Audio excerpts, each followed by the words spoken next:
Shalom, selamat pagi. Tuhan memberkati kita, menghibur, menguatkan, menuntun, dan selalu menjagai kita. Dan kita sedang terus belajar untuk memprioritaskan apa yang menjadi prioritas Tuhan, yaitu tentang kerajaan surga. Karena begitu pentingnya kerajaan surga, sampai kalau kita perhatikan itu yang menjadi fokus Yesus, menjadi pusat pemberitaannya dari awal sampai pada dia mati, bangkit, dan dia membuktikan dia hidup selama 40 hari. Dia terus berbicara kepada murid-murid tentang kerajaan surga. Karena itu kerajaan surga bukan makan minum, tapi sukacita, damai, dan kebenaran. Cari kerajaan Allah dan kebenarannya juga. Karena itu jangan lupa saat teduh 1 tahun kita hari ini membaca kitab Kejadian pasal 37 sampai pasal 38. Lalu baca Matius pasal 12 ayat 22 sampai 45, dan kita baca Mazmur pasal 16 ayat 1 sampai 11, dan hikmat dari Soleman kita baca Amsal 3 ayat 27 sampai 32. Sebegitu pentingnya tentang kerajaan Allah dan kebenarannya, sampai Tuhan mengajar bahwa hal ini perlu dicari dahulu, diutamakan. Kita hari ini ingin belajar bagaimana demi supaya murid-murid bisa memahami, mengerti tentang kerajaan surga. Tuhan Yesus itu berbicara dengan berbagai perumpamaan. Dan tentu satu saja tujuannya ketika itu diumpamakan dengan berbagai perumpamaan, supaya kita mengerti tentang kerajaan surga. Karena dampak waktu kita mengerti berita kebenaran tentang kerajaan surga, itu dampaknya kita berbuah 30, 60, 100. Tetapi waktu kita mendengar firman tentang kerajaan surga, kita dengar firman tapi kita tidak mengerti. Seperti yang ilustrasi Yesus katakan tentang perumpamaan penabur yang jatuh di tanah yang di tepi jalan. Itu ketika penabur menabur, itu diambilin, dimakan oleh burung-burung hitam. Yaitu orang yang mendengar firman Tuhan tapi tidak mengerti. Sebegitu pentingnya untuk kita bisa memahami dan mengerti tentang kerajaan surga itu, makanya Tuhan berbicara dengan berbagai perumpamaan. Salah satunya lihat misalnya di Matius 13 ayat 44. Hal kerajaan surga seumpama harta yang terpendam di ladang,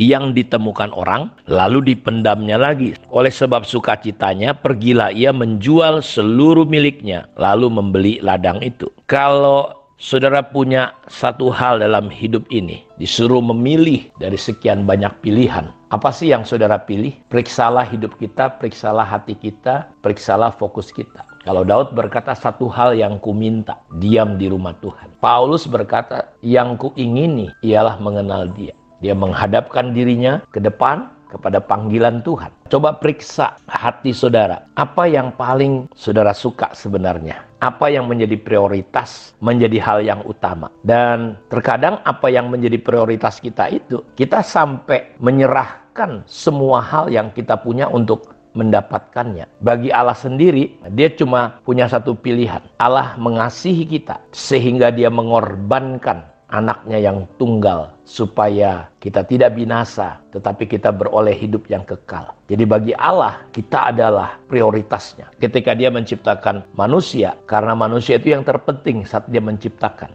Dia mau dekat dengan kita, dia mau tinggal dengan manusia. Dan setelah Allah menciptakan Adam seturut gambarnya, dia berfirman, tidak baik kalau manusia itu seorang diri saja. Aku akan menjadikan penolong baginya yang sepadan dengan dia. Jadi Allah menciptakan setiap jenis binatang yang diciptakannya sebelum Adam untuk mengetahui apakah ada di antaranya yang sepadan dengan dia. Tapi ternyata nggak ada. Jadi Allah berinisiatif membuat Adam tidur nyenyak dan membentuk seorang wanita dari tulang rusuknya. Dan waktu Adam terbangun, Adam pun mendapati ada sosok wanita yang dianggapnya sepadan dengan dia. Dan ketika Adam tahu kalau Hawa adalah penolong yang sepadan dengan dia.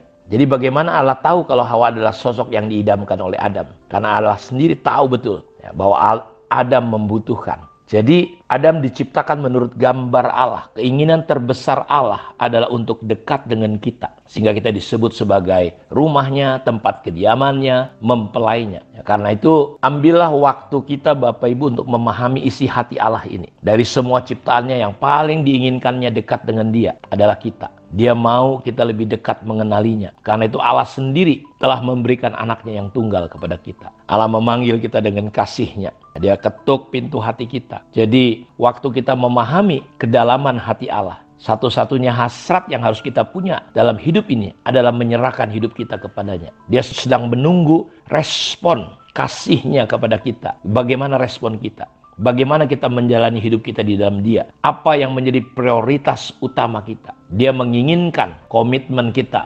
sepenuhnya. Karena itu dalam Matius 13 ayat 44 sampai 46, Yesus menceritakan sebuah perumpamaan tentang kasih Allah yang kekal. Dia berkata, hal kerajaan surga itu seumpama harta yang terpendam di ladang yang ditemukan orang. Lalu dipendamnya lagi oleh sebab sukacitanya, pergilah ia menjual seluruh miliknya, lalu membeli ladang itu. Demikian pula hal kerajaan surga itu seumpama seorang pedagang mencari mutiara yang indah. Setelah ditemukannya mutiara yang sangat berharga, ia pun pergi menjual miliknya, lalu membeli mutiara itu. Kerajaan Allah itu adalah harta terbesar, mutiara yang begitu bernilai. Hubungan kita dengan Dia adalah sesuatu yang penting, segala-galanya. Karena itu hasrat atau passion dalam hidup kita seharusnya adalah mengejar kerajaan surga. Seperti yang Yesus katakan, cari dulu kerajaan Allah dan kebenarannya. Harusnya kerajaan Allah dan kebenaran adalah passion hati kita. Sesuatu yang harus kita kejar dengan sepenuh hati kita. Paulus berkata, malahan segala sesuatu kuanggap rugi karena pengenalan akan Kristus Yesus Tuhanku lebih mulia daripada semuanya. Oleh karena Dialah aku telah melepaskan semuanya itu dan menganggapnya sampah supaya aku memperoleh Kristus. Dalam Filipi 3 ayat 8. Mari saudara coba kita jawab. Apa yang paling berharga dalam hidup saudara? Ketika Petrus satu hari dalam kegagalan karena tidak dapat ikan.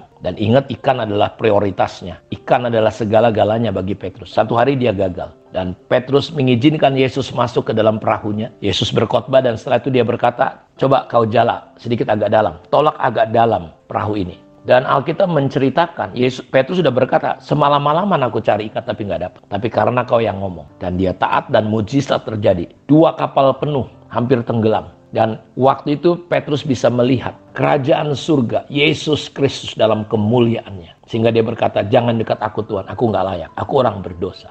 Dan justru di situ titik balik Petrus meninggalkan 2 perahu ikan yang selama ini itu yang menjadi sesuatu yang dicari dan kejar. Tapi itu ada titik balik. Sama seperti Paulus, pencapaian tentang seorang beragama. Ya, dia sampai rela membunuh, membela saudara-saudaraku. Tapi akhirnya dia berkata, semuanya kuanggap sampah. Karena Kristus itu lebih mulia. Kerajaan surga itu terpendam. Harta yang terpendam. Mutiara yang gak ternilai. Sehingga orang-orang yang menemukan itu rela melepaskan semuanya. Saya gak tahu apa yang paling berharga dalam hidup saudara. Tapi saya berdoa lewat Matius 6 ayat 33 ini. Kita bisa melihat bahwa kerajaan Allah dan kebenarannya adalah segala-galanya, lebih dari apapun. Kiranya Tuhan Yesus memberkati. Ikuti terus seri ini untuk kita bisa terus memahami tentang kerajaan Allah. Tuhan memberkati kita. Mari kita berdoa. Tuhan, terima kasih untuk kemurahan dan anugerah-Mu.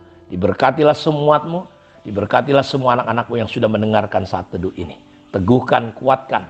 Dan Tuhan terus munculkan untuk kami percaya kepada kerajaan Allah dan kebenarannya menjadi iman, bukan hanya sekedar menambah pengetahuan kami. Diberkati semua umat-Mu di dalam nama Tuhan Yesus Kristus. Amin. Tuhan memberkati kita semua. Shalom.